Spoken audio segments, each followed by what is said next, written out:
ချစ်ဆိုတာဘာလဲဆိုတာငါမသိကြသေးဘူးဒါပေမဲ့မင်းနဲ့တွေ့ပြီးနောက်နှလုံးသားကတစ်ခုခုပြောင်းလဲသွားတယ်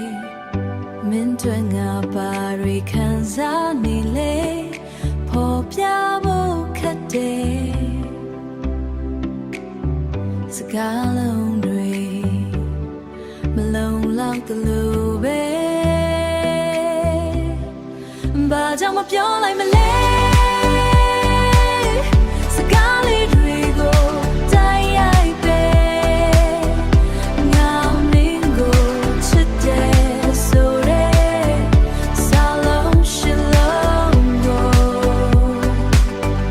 ဘာလို့မဖွင့်ပြောလိုက်မလဲ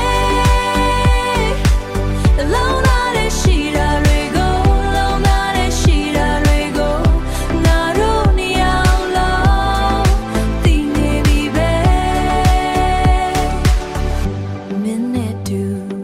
ရှိတဲ့ချိန်တိုင်း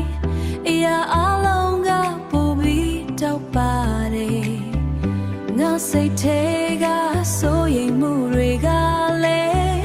နေနေပျောက်ကွယ်သွားတယ်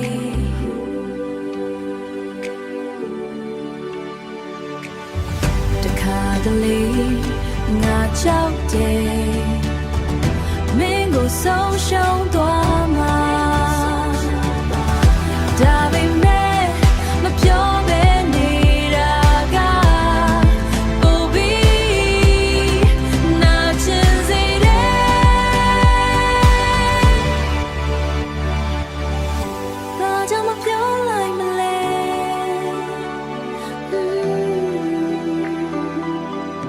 ငါမင်းကိုချစ်တယ်ဆို